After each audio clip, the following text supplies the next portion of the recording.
اتعلمنا الفيديو اللي فات ازاي نعمل كتاب تلوين للاطفال، وهو كان عباره عن كتاب تلوين للبنات من سن 4 سنين لسن 6 سنين. وعرفنا بنفسنا ان احنا عشان نعمل كتاب تلوين مش حاجه صعبه ومش حاجه مستحيله وحاجه سهله جدا وبتتعمل بسهوله. وشفنا برضو في نفسنا في الفيديو اللي فات ازاي ان الكتب دي مربحه وبتجيب فلوس جدا، وخصوصا كتب التلوين بتاعه الاطفال. لو لسه ما شفتش الفيديو اللي فات ازاي تعمل الكتاب، انزل تحت اتفرج عليه، هنسيبه لك في الوصف، وتعالى هنا مستنيينك. عشان بجد بيع الكتب ورفعها على امازون كيندل من مصادر الدخل السلبي الحلوه جدا اللي ممكن تفرق معاك، وخصوصا الناس اللي بيبيعوا الكتاب على امازون هم ناس زينا بالظبط، ما يفرقوش عننا اي حاجه. الفيديو بتاع النهارده بقى هنتعلم ازاي نسجل على امازون كيندل وازاي نرفع الكتاب عليه، ولو لقينا مشكله ساعه رفع الكتاب وامازون مش راضي يقبله هنتصرف ازاي ساعتها. ما تنسوش تعملوا لايك للفيديو وسبسكرايب للقناه، وهنسيب لكم تحت لينك جروب التليجرام عشان نتواصل عليه لو في اي حد عنده اي استفسار. واول حاجه هنبتدي بيها هو ازاي نسجل على امازون كيندل.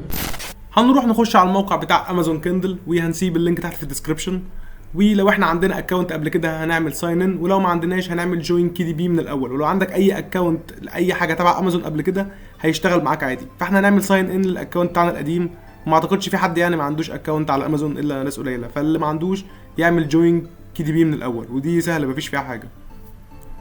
هنروح ندوس على ساين ان، بعد كده هيدينا شويه تعليمات كده فهنقول اجري. بعد كده لما نيجي نخش هنلاقيه يكتب لنا ان الاكونت انفورميشن بتاعتنا لسه مش كامله، فاحنا هنقول له عايزين نعمل لها ابديت دلوقتي. اول حاجه هيجي يسالها لنا هنا البيزنس تايب، فاحنا نقول ان هو حساب شخصي انديفيدوال. بعد كده هيطلب مننا ان احنا ندخل تاريخ الميلاد بتاعنا، وبعد كده هيختار الدوله فهنكتب ايجيبت، وهيطلب مننا النيم بتاعنا، وهيختار العنوان والمدينه، وبعدين هيختار البوستال كود. فالبوستال كود بتاع المنطقه اللي انت فيها بتخش تكتبه على جوجل وبتلاقيه على طول، وبعد كده بتدخل رقمك. بعد كده هيجي يسال على الحساب البنكي، فاحنا لو عندنا حساب على بايونير هندخله، بس لو ما عندناش هنروح ندوس على اي دونت هاف ا بنك، عشان للاسف امازون ما بيتعاملش مع البنوك المصريه، مع انه بيتعامل مع بنوك عربيه كتير زي السعوديه والكويت وكده، بس ما بيتعاملش مع البنوك المصريه، فهو لازم بنك اونلاين تستخدمه زي بايونير. هنروح ندوس على اي دونت هاف ا بنك. بعد كده هيجي يقول لك ان انت الكتاب ده مش ممكن يتباع عن طريق امازون امريكا بس، ممكن يتباع عن امازون عن طريق اي دوله، فممكن كذا عمله يتباع فيها سواء بالاسترليني او باليورو او بالدولار او كده. بعد كده هننزل نكمل الملف الضريبي بتاعنا، هنروح ندوس على كومبليت تاكس انفورميشن. هيجي يسال التصنيف بتاع الحساب ده الضرايب انديفيدوال ولا بيزنس، فاحنا هنقول انديفيدوال شخصي. بعدين هيجي يسالك انت عايش في امريكا ولا لا، فهتقول نو. وهيجي يقول لك هل انت بتمثل حد تاني او كده، فهنقول برضو لا. وبعد كده هيجي يسالنا على الدوله فهنقول ايجيبت عادي. بعد كده هيجيب لنا العنوان اللي احنا دخلناه. بعد كده كل حاجه معانا زي ما هي، هنروح ندوس على كونتينيو. لو جيت تدوس على كونتينيو ولقيته طالب ومصمم الملف الضريبي بتاعك، فانت هنا بتدخل رقم القومي بتاعك اللي هو الرقم اللي في البطاقه، فهندخل الرقم القومي بتاعنا. بعد كده هندوس على كونتينيو. بعد كده هيجي يسالنا عن البلد اللي بنحصل فيها الضرايب، فاحنا هنقول مصر. بعد كده هندوس على كونفيرم. بعد كده هنروح ندوس على سيف اند بريفيو، وكده خلاص احنا خلصنا الملف الضريبي بتاعنا. هندوس بس هنا علامه صح ان احنا موافقين على الكلام ده، وبعد كده هنكتب اسمنا في السيجنتشر دي. بعد كده هنقول سبميت فورم. بعد كده هيقول لنا خلاص انت كده مليت الملف الضريبي بتاعك، وكده خلاص كل حاجه احنا عملناها صح. ودي الشهاده بتاعه الملف الضريبي بتاعنا هنلاقيها على اليمين هنا، طبعا مش محتاجين ان احنا نعمل لها داونلود ولا اي حاجه. بعد كده هنروح ندوس على اكزيت انترفيو. ولو جينا دخلنا على الصفحه الرئيسيه كده خلاص مش هيقول لنا اي حاجه، مش هيقول لنا ان في حاجه محتاجين نعمل لها ابديت. احنا كده خلاص كل اللي علينا دلوقتي بس احنا نرفع الكتاب. احنا كده خلصنا التسجيل بسهوله وقفلنا الملف الضريبي بتاعنا بطريقه صح 100%. الخطوه اللي جايه بقى هي المهمه، ازاي نرفع الكتاب على امازون كيندل. ولازم تركز جدا في الخطوه دي عشان امازون ما يرفضش الكتاب ساعه المراجعه. هنروح على صفحه امازون كي دي بي وهندوس على كرييت، وبعد كده هندوس على كرييت بيبر باك. هيجيب لنا اللغه اللي هو افترضها وهي فعلا اللغه الانجليزيه. كده هيطلب مننا العنوان بتاع الكتاب. هنروح على شات جي بي تي وهنقول له ان احنا عايزين 10 عناوين عن كتاب تلوين للبنات من سن 4 سنين ل 6 سنين. هيدينا 10 عناوين هنختار منهم اللي احنا عايزينه، فانا مثلا هختار اول واحد. بعد كده هيطلب مننا السب تايتل، وهي الحاجه اللي بتبقى ورا العنوان اللي بتفسر العنوان شويه. هنروح برضو على شات جي بي تي وهنطلب منه ان احنا عايزين سب تايتل للعنوان اللي احنا اخترناه من فوق. شات جي بي تي هيرد علينا بعنوان بسيط هنستخدمه معانا، وهنقوم رايحين حاطينه تاني تحت السب تايتل. بعد كده هيجي يسالنا هل الكتاب ده سلسله كتب وده واخد ترقيم في سلسله الكتب دي ولا ده ايه، فطبعا احنا دي مش هنستخدمها عشان دي مش سلسله كتب، ده اول كتاب نعمله. الاديشن نمبر بعديها يعني هو رقم كام في السلسله. بعد كده هيجي يسالنا على الاوثر. بعد كده هيجي يسالنا على اسم المؤلف بتاع الكتاب، فهنكتب الاسم بتاعنا عادي جدا. بعد كده هيجي يسالنا على الناس المساهمين معانا في الكتاب، ولو جينا بصينا هنا هنلاقي اللي سواء بيسال عن اديتور او فوتوغرافر او كده، فاحنا دي مش هنعملها عشان احنا ما كانش حد مساهم معانا في الكتاب، فدي هنسيبها فاضيه. بعد كده يجي يسالنا ان هو عايز ديسكريبشن للكتاب، هنروح لشات جي بي تي وهنقول له ان احنا عايزين وصف لكتاب تلوين للبنات من سن 4 سنين ل 6 سنين، بيتكلم فيه عن صور للاميرات وصور للبنات وكده. طبعا دي ممكن تعملها في جوجل ترانسليت، تدخل النص اللي انت عايزه وهو يحوله لانجليزي، وبعدين تيجي تحطه هنا بيست على طول لو مش عايز تكتبه انجليزي من الاول على طول. هنروح ناخد الوصف اللي شات جي بي تي اداهولنا، وهناخد حوالي مقطع او 2 بس كفايه.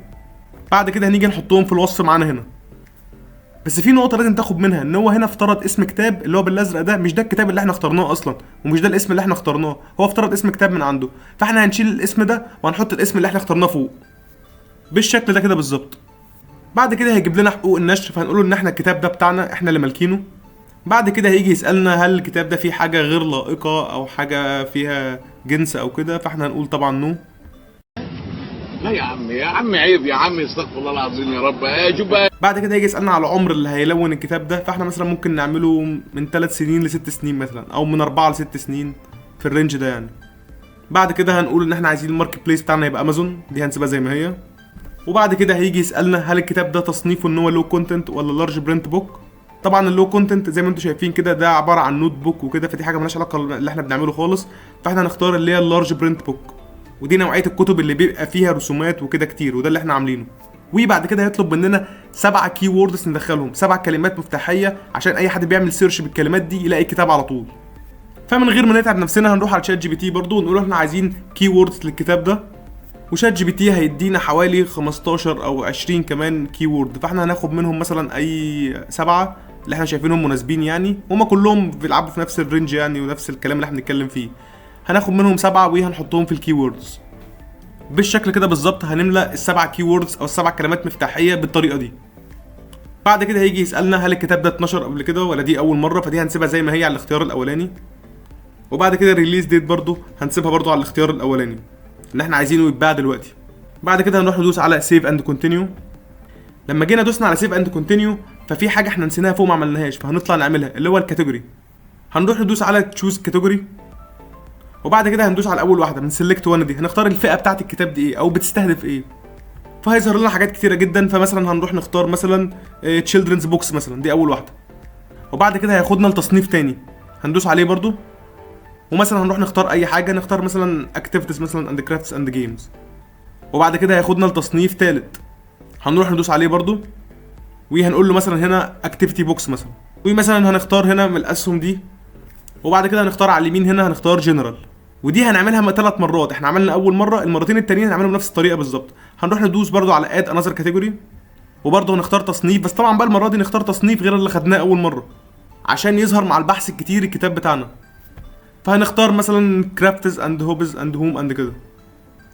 وبعد كده هياخدنا لتصنيف تاني هنختار مثلا كولرنج بوكس مثلا، وبعد كده هيجيب لنا على اليمين هنا نختارها ايه، فاحنا مثلا هنختار جنرال لكل اللي بيبحث عن الكولرنج بوكس عموما يعني. وده كده التصنيف التاني، وهنعمله كمان تالت مره ودي اخر واحده.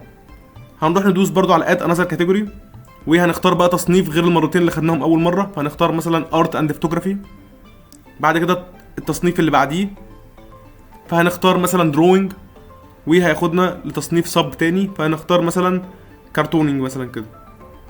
وهيجيب لنا هنا تحت مثلا هل الكرتونينج ده انمي اند كرتونز ولا كوميكس ولا جنرال، فاحنا هنختارها جنرال. فكده احنا صنفنا الكتاب لكل الحاجات اللي قريبه منه وكل الحاجات اللي في البحث ممكن يظهر فيها، والخطوه دي مهمه جدا. انا ما اعرفش ازاي فاتتني بصراحه، بس يلا ملحوقه. هنروح ندوس على سيف كاتيجوري، وبعد كده ننزل تحت وهنعمل سيف اند كونتينيو. هيجي هنا يسالنا هل احنا هنعمل الباركود بتاعنا ولا هو اللي يعمل لنا الباركود. طبعا هنخليه هو اللي يعمل لنا الباركود عشان احنا ما نعرفش اصلا الباركود ده نعمله ازاي. فهنروح ندوس على اساين مين، بس كده بعد ما دوسنا عليها كده عمل لنا الباركود بتاعنا وهو الرقم الطويل ده. بعد كده هيجي يسالنا البرنت اوبشنز، فهنسيبها زي ما هي بلاك اند وايت. وهنا هيجيب لنا المقاس بتاع الكتاب، طبعا هو عامل لنا 6 في 9 ده غير اللي احنا عاملينه، فاحنا هندوس على سيلكت ديفرنت سايز، وهنروح على 8.5 في 11، وده السايز بتاع الكتاب اللي احنا عملناه. وبعد كده هيسالنا بليد ولا نو بليد، طبعا دي اتكلمنا عليها فهي خلاص نو بليد. بعد كده هيسالنا على الكفر هل احنا عايزينه مط اللي هو يكون مطفي ولا جلوسي اللي هو يكون بيلمع، فاحنا اي حاجه يعني نختارها جلوسي وخلاص. وهنا بقى اللي كلنا اتكلمنا عليه، هنعمل ابلود لحاجتين، هنعمل مره للكتاب ومره للكفر، عشان كده احنا عملنا كل واحد فيهم برنت PDF لوحده.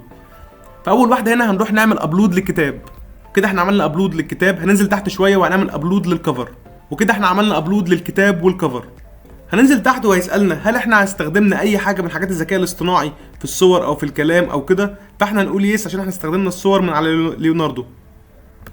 هندوس على يس. بعد كده هنختار ايمجز وهنقول له اول اختيار ان في صور قليله احنا عملناها على ليوناردو، وهيطلب مننا هنا ان احنا نكتب اسم الموقع. ويستحسن في الحاجات دي ان احنا نقول الصراحه عشان لما يروح يتراجع ما يترفضش لاي سبب، يبقى احنا قايلين لهم كل حاجه زي ما عملناها بالظبط. وهنكتب هنا leonardo.ai. احنا كده تمام. دي بقى الخطوه اللي جايه، دي هي اهم خطوه اللي هي البريفيو بتاع الكتاب. شكل الكتاب هيبقى عامل ازاي؟ هل المقاسات اللي عملناها صح ولا غلط؟